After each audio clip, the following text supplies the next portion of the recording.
नमस्कार मंडळी, जर तुम्हाला ह्या कथेचा आधीचा भाग आवडला असेल तर पुढचा भाग पाहण्यासाठी आमच्या चॅनलला सबस्क्राइब करा आणि बेल आयकॉनवर प्रेस करा। तसेच अशा नवीन आणि रोमांचक कथा पाहण्यासाठी आमचे व्हिडिओज पाहत रहा। प्रेमाचे हे बंध अनोखे भाग 6। प्रणाली, मी ना तुझा हॉरर मेकअप करते आणि तू फक्त तिच्या बाजूला जाऊन बस आणि तिच्या खांद्यावर हात ठेव। वृंदा तिची युक्ती प्रणालीला सांगते। हो चालेल, पण सॉलिड घाबरली आहे हा वृंदा ती। प्रणाली हसत प्रज्ञाचा चेहरा आठवून बोलते। हो चल, जास्त वेळ नको घालवायला। क्लिप्स दे आणि मेकअपचं सामान कुठे आहे? वृंदा म्हणते। हे घे। प्रणालीने तिच्या समोर सगळं सामान आणून ठेवलं। हां, बस पटकन इथे। वृंदा पटापट तिचा हॉरर मेकअप करून तिला बाहेर पाठवते आणि स्वतः पण येऊन प्रज्ञाच्या बाजूला बसते। प्रज्ञा उशीत तोंड लपवून बसली होती। काय झालं? वृंदा तिला हलवत विचारते। काही नाही, आलीस तू? हे बरं झालं। प्रणाली कुठे आहे? प्रज्ञा तिच्या दुसऱ्या बाजूला वळून बघते, तशी जोरात किंचाळते। भूत! प्रज्ञा जोरात किंचाळते आणि इथे ह्या दोघी एकमेकींना टाळ्या देत हसून लोटपोट होतात। प्रज्ञा किंचाळत जाऊन आधी लाईट्स ऑन करते। त्या दोघींना हसताना पाहून तिला प्रकार समजतो। कसल्या नालायक हरामी आहात तुम्ही दोघी। मी किती घाबरले, जीव गेला असता माझा मूर्खांनो। प्रज्ञा त्यांना शिव्यांची लाखोली वाहते। पागल, तू घाबरावी म्हणून तर केलं ना, प्रणाली हसत म्हणते। पण ही कसली किंचाळली यार, तेही अगदी बेंबीच्या देठापासून। वृंदा हसत प्रणालीला टाळी देते। बेंबीच्या देठापासून काय? थांबा, दाखवते तुम्हाला। प्रज्ञा उशी घेऊन त्या दोघींना मारायला लागते। अगं नको नको, लागते ती, दोघी मार चुकवत म्हणाल्या। लागावी म्हणूनच मारतेय मूर्ख। कोणाचा प्लॅन होता हा? प्रणय, खरं सांग, तुझाच होता ना? प्रज्ञाने चिडून प्रणालीला विचारलं। हा माझा नव्हता प्लॅन, वृंदाचा होता। तिनेच आयडिया दिली, पण जाम भन्नाट होती। प्रणाली खिदळत म्हणते। वृंदे, आता मी तुला सोडत नाही। प्रज्ञाने आपला मोर्चा वृंदाकडे वळवला। आधी पकडून तर दाखव, म्हणत वृंदा घरभर पळायला लागली। प्रज्ञा, काय सॉलिड घाबरलीस यार, तू पण एक नंबर। वृंदा मुद्दाम तिला आणखीनच चिडवते। जा यार तू, असं घाबरवतं का कोणी? म्हणत प्रज्ञा सोफ्यावर जाऊन रुसून बसते। माझी भित्री भागूबाई। वृंदा तिला मिठी मारते। प्रज्ञाने एक चापट देऊन तिला मिठी मारली। मला पण घ्या, प्रणाली त्या दोघींना बोलते। ये, तू पण ये। वृंदा तिलाही एका बाजूने मिठी मारते। मग बघायचं का परत मूवी? प्रज्ञा। प्रणाली भुवया उंचावत प्रज्ञाला चिडवते। बंद करतो आधी, नालायक। प्रज्ञा प्रणालीला एक धपाटा घालत बोलते। त्या दोघी रात्रभर प्रज्ञाला चिडवत होत्या। नंतर रात्री कधीतरी दमून झोपून गेल्या। सकाळी त्यांना उठायला थोडा उशीरच झाला। तरी एक बरं होतं, प्रज्ञाचं घर ऑफिस जवळ होतं। त्या दोघींनी पटापट आवरलं, पण हा कुंभकर्ण अजूनही झोपलेला। प्रज्ञा, उठ, आपल्याला लवकर जायचंय आज फॅक्टरीत। माहिती आहे ना, आज मोठ्या मॅडम आणि सर येणार आहेत। वृंदा तिला उठवत म्हणाली। म्हणत प्रज्ञाने परत कूस बदलली आणि झोपली। वृंदा ही अशी नाही उठणार, थांब, प्रणाली म्हणाली आणि किचन मध्ये जाऊन पाण्याचा ग्लास भरून आणला. वृंदा ते बघून हसायला लागली. तिने लगेच मोबाईलमध्ये व्हिडिओ ऑन केला.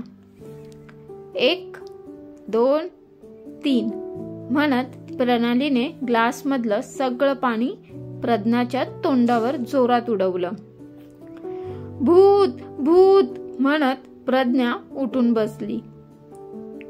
त्या दोघी पुन्हा एकदा हसून लोटपोट झाल्या. प्रज्ञाने चेहऱ्यावरचं पाणी पुसून रागाने त्या दोघींना पाहिलं. वृंदे, तो व्हिडिओ डिलीट कर, नाहीतर मारेन मी तुला, प्रज्ञा अंथरुणातून उठत म्हणाली. अरे, असं कसा डिलीट करू? कसला भारी आलाय माहितीये? प्रणू, तुला केला आहे हा सेंड. वृंदा प्रज्ञासमोर मोबाईल नाचवत बोलते. किती नालायक आहात तुम्ही. काय, मीच भेटते का रे नालायकींनो? कालपासून माझ्या मागे लागला आहात. प्रज्ञा त्या दोघींवर चिडते. चू चू बिचारी. वृंदा तिला चिडवते. तू करतेसच तशी आणि आम्हाला चान्स मिळतो, मग तो चान्स सोडणं पाप असतं बाबा. प्रणाली हसत बोलते. जा पटकन तयार हो, पद्मजा मॅडम आणि सर येणार आहेत, विसरलीस का? आपल्याला लवकर जायचंय फॅक्टरीत. वृंदाने तिला परत आठवण करून दिली. ओह शिट, मी आलेच तयार होऊन. प्रणय, तुला रात्री बघते मी, प्रज्ञा प्रणालीला खुन्नस देत म्हणाली. हो जा, आधी तयार हो. प्रणाली तिला रूमकडे ढकलते. प्रज्ञा तयार झाली. त्या तिघींनी नाश्ता केला. वृंदा आणि प्रज्ञाने प्रणालीला बाय केलं आणि निघाल्या. प्रज्ञा, पुढे फ्लॉवर शॉपकडे स्कूटी थांबव, जाताना मॅडमसाठी बुके घेऊया. वृंदा विचार करत म्हणते. हो. बुके घेऊन त्या दोघी फॅक्टरीत आल्या. माई आणि विराजसही फॅक्टरीत जायला निघाले. विराजस, मला तुझ्याशी बोलायचं होतं. माझं म्हणणं नीट ऐकशील का? माईंनी त्याच्या हातावर हात ठेवून विचारलं. माई आजी, असं का विचारतेस? बोल ना, काय झालं? विराजसने काळजीने विचारलं. मला तुझ्या लग्नाविषयी बोलायचं आहे. लगेच रिॲक्ट न होऊ नकोस, आधी माझं ऐकून घे. माईंनी लगेच मुद्द्यावर हात घातला. बरं बोल. विराजस नाराजीच्या सुरात बोलतो. हे बघ बाळा, तुझं लग्नाचं वय झालंय. मी अशी किती दिवस असेन अजून, म्हणून मला वाटतं की माझ्या डोळ्यासमोर तुझं लग्न झालेलं पाहायचं आहे.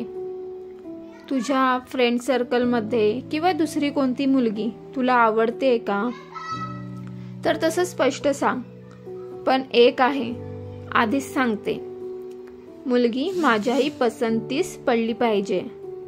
नाहीतर तू कोणत्याही मुलीला आणून माझ्यासमोर उभी करशील, पण तसं चालणार नाही. माई शेवटी जरा ठामपणे बोलल्या. इन शॉर्ट, तुला मुलगी तुझ्या पसंतीची हवी म्हणजे? विराजस नकारार्थी मान हलवत बोलतो. हा, म्हणजे अगदी तसंही नाही, पण हो. आफ्टर ऑल माझा एकुलता एक लाडका नातू आहे. त्याच्या तोडीस तोड पाहिजे मला माझी नातसून. माई त्याचे गाल ओढत बोलतात. बरं बाई, बघू आपण ते. विराजस सुस्कारा सोडत बोलतो. मॅनेजर सर ही आज कधी नव्हे ते लवकर आलेले. 1-1.5 तासात माई आणि विराजस फॅक्टरीत पोहोचतात. ते आल्याचं समजतं तसं मॅनेजर सरांनी त्यांचं बाहेर जाऊन स्वागत केलं. आत आल्यावर ही स्टाफ त्यांच्या स्वागतासाठी हजर होता. Welcome ma'am, welcome sir. हे आमच्या सगळ्या स्टाफतर्फे तुम्हाला. वृंदा त्यांचं स्वागत करून छानसा बुके त्यांच्या हातात देते. अगं, ह्याची काय गरज होती? कशाला उगाच फॉर्मॅलिटी? माईंनी बुके स्वीकारत हसत म्हटलं. मॅडम, ही वृंदा रायकर, आपल्या फॅक्टरीची सुपरवायझर आहे. मॅनेजर सर वृंदाची ओळख करून देतात. ओ हो, चला मग सुपरवायझर मॅडम, आम्हाला तुमच्या फॅक्टरीची व्हिजिट द्या, माई हसून म्हणतात. मॅडम, आधी काही नाश्ता, चहा, कॉफी, मॅनेजर सरांनी अदबीने विचारले. नाही, आता खरंच नको, आम्ही नाश्ता करून आलो आहोत. आधी सगळ्यांना भेटून काम कसं चालू आहे ते बघू, मग चहा कॉफीचं बघू, माई नकार देत बोलल्या. चालेल मॅडम, चला, मॅनेजर म्हणाले. वृंदा, चल बेटा, माई म्हणाल्या. वृंदा आणि माईंच्या पाठोपाठ विराजस आणि मॅनेजर सरही निघाले. वृंदा त्यांना तिथल्या प्रत्येक कामगारांची ओळख करून देते. माई ही सगळ्यांची प्रेमाने विचारपूस करत होत्या. तुम्हाला काही प्रॉब्लेम नाही ना? काम व्यवस्थित चालू आहे ना? तुमचे प्रॉब्लेम वेळेवर सोडवले जात आहेत ना? लक्ष देतात ना तुमच्या सुपरवायझर मॅडम? हो मॅडम, वृंदा मॅडमचं सगळीकडे व्यवस्थित लक्ष असतं. त्या आहेत, त्यामुळे कसलीही तक्रार नाही आम्हाला, तिथलाच एक वर्कर म्हणाला. छान छान, माई हसतात.